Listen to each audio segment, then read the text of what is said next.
और हमारे मंत्री जी अमेरिका गए और रोने लगे, ओबामा ओबामा। ये कोई तरीका होता है क्या? पड़ोसी मार के चला जाओ और अमेरिका जाते हो? अरे पाकिस्तान जाओ ना। वो लूट रहे हैं सपनों को, मैं चैन से कैसे सो जाऊं। वो बेच रहे हैं भारत को, खामोश मैं कैसे हो जाऊं। ये लाइन हमारे भारत के माननीय प्रधानमंत्री नरेंद्र मोदी जी के लिए है, जो इन दिनों अपने पावर का बखूबी इस्तेमाल कर रहे हैं। और नौबत ऐसी आ गई कि अमेरिका, पाकिस्तान जैसे देश उनके आगे घुटने टेक रहे हैं। अब आप सोच रहे होंगे कि आखिर ऐसा क्या चमत्कार कर दिया भारत के इस शेर ने। तो आपको बता दें, इन दिनों गेहूं निर्यात से जूझ रहे कई सारे देश मोदी के आगे अपने घुटने टेक चुके हैं। और तो और कई देशों ने तो उन्हें ये तक कह दिया है कि उन्हें गेहूं भीख में दे दिया जाए अगर मोदी जी पैसों से नहीं देना चाहते तो। अब आप सोचिए मोदी जी ने कितना बड़ा कारनामा कर दिया है। लेकिन ऐसा कैसे संभव हुआ, तो चलिए जानते हैं आखिर ऐसा क्या हुआ जो मोदी जी के आगे लोगों ने गेहूं तक की भीख मांगनी शुरू कर दी है। दोस्तों, सबसे पहले हम आपको इस इंसिडेंट के बारे में याद दिलाते हैं जो साल 1991 में हुआ। दरअसल 1991 में भारत के आर्थिक हालात आज के श्रीलंका की तरह थे। भारत भी दिवालिया होने की कगार पर था। उस समय चंद्रशेखर केयरटेकर प्रधानमंत्री थे। उनकी अनुमति से भारत सरकार ने 47 टन सोना विदेश में गिरवी रखकर कर्ज चुकाया था। पूर्व प्रधानमंत्री चंद्रशेखर राजनीति के अलावा अपने सामाजिक सरोकारों और राजनीतिक लेखन के लिए जाने जाते हैं। नवंबर 1990 से जून 1991 तक 7 महीनों के लिए वे देश के प्रधानमंत्री रहे। आपातकाल के दौरान कांग्रेस में रहते हुए भी उनको गिरफ्तार कर लिया गया था। जब चंद्रशेखर प्रधानमंत्री बने तब देश की आर्थिक स्थिति बेहद खराब थी। पूर्व प्रधानमंत्री राजीव गांधी की हत्या हो चुकी थी। राजनीतिक हालात भी अस्थिर थे। भारत की अर्थव्यवस्था भुगतान संकट में फंसी हुई थी। इसी समय रिजर्व बैंक ने सोना गिरवी रख कर्ज लेने का फैसला किया। उस समय के गंभीर हालात का अंदाजा इसी से लगाया जा सकता है कि देश का विदेशी मुद्रा भंडार 1.1 अरब डॉलर ही रह गया था। इतनी रकम 3 हफ्तों के आयात के लिए भी पूरी नहीं थी।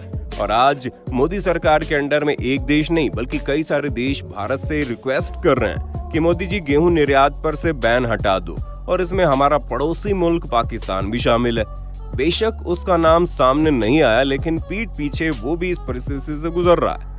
दरअसल केंद्र सरकार द्वारा गेहूं निर्यात पर प्रतिबंध लगाए जाने के बाद भारत को संयुक्त अरब अमीरात, दक्षिण कोरिया, ओमान और यमन से गेहूं के संबंध में विशेष अनुरोध कर रहे हैं। यूएई समेत कई देशों ने हमारे राजदूत के जरिए गेहूं निर्यात पर प्रतिबंध के संबंध में चिंता जताई है। दक्षिण कोरिया, ओमान और यमन की सरकारों की तरफ से भी गेहूं के लिए अनुरोध आए हैं। हालांकि बांग्लादेश या नेपाल से गेहूं के लिए कोई अनुरोध नहीं आया।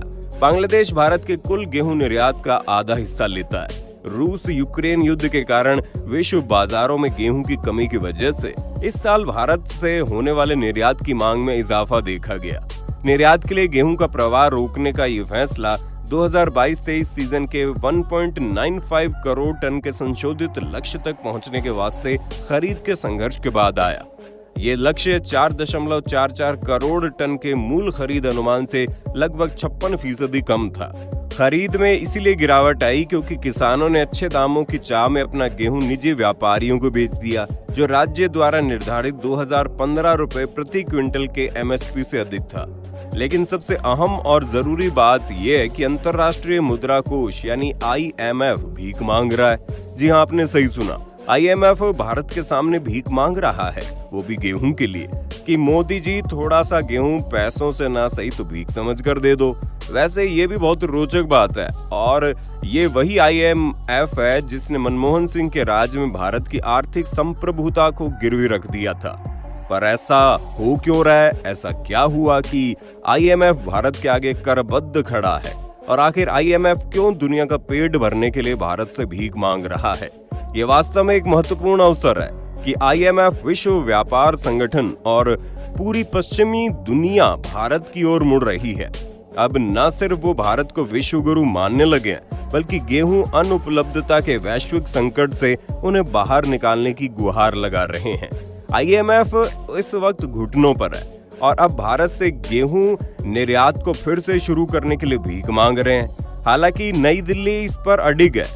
वर्तमान प्रशासन के लिए बड़े देशों से विश्व गुरु के प्रमाण की तुलना में अपने देश की भलाई और जरूरत अधिक महत्वपूर्ण होती है। देश में खाद्य सुरक्षा सुनिश्चित करने के लिए भारत द्वारा गेहूं के निर्यात पर प्रतिबंध लगाने के बाद पश्चिमी दुनिया लगातार रो रही है। दावोस में विश्व आर्थिक मंच के मौके पर IMF प्रमुख क्रिस्टलाना जॉर्जीवा ने भारत से गेहूं के निर्यात पर प्रतिबंध पर पुनर्विचार करने की गुहार लगाई। क्रिस्टालिना ने कहा कि मैं इस तथ्य के लिए सराहना करती हूं कि भारत को लगभग 1.35 बिलियन लोगों को खिलाने की जरूरत है और देश में खाद्य सुरक्षा सुनिश्चित करने के लिए भारत द्वारा गेहूं के निर्यात पर प्रतिबंध लगा दिया गया है। लेकिन मैं भारत से जल्द इस पर पुनर्विचार करने की भीख मांगती हूं। हम इस वैश्विक संकट से निपटने के लिए कम सुसज्जित हैं। सहानुभूति कार्ड खेलते हुए IMF प्रमुख ने यह भी कहा कि गेहूं उन क्षेत्रों में से एक है जहां यूक्रेन और रूस युद्ध से प्रभावित हुए।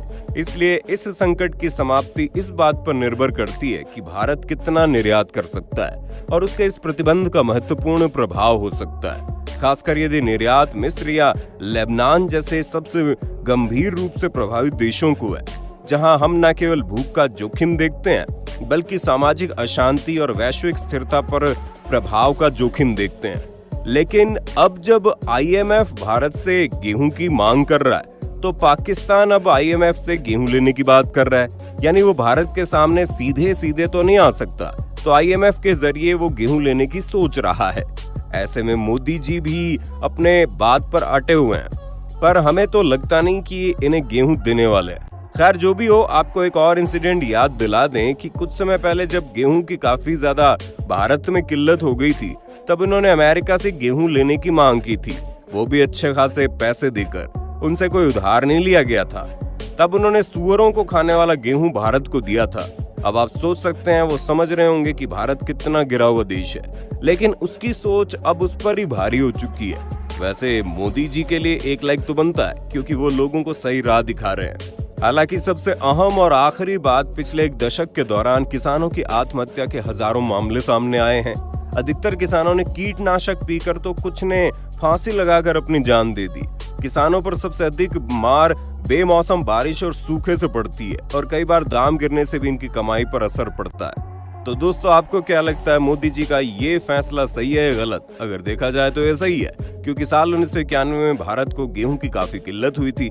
तब किसी देश ने भारत की आर्थिक सहायता नहीं की थी, पर अब जब भारत अपना पलटवार कर रहा है तो मोदी जी को इस फैसले पर अटल रहना चाहिए, ताकि और देशों को भी पता चले कि भारत शान से जीता है। भले ही यहाँ के लोग अमीर ना हो, लेकिन किसानों से भारत बनता है और इसी को भारत कहते हैं। आपकी क्या राय है इस पर? अपनी राय हमारे साथ साझा कर देना। मिलते हैं अगले वीडियो में, तब तक अपना ध्यान रखिए और हमारा इंतजार कीजिए। Bye bye.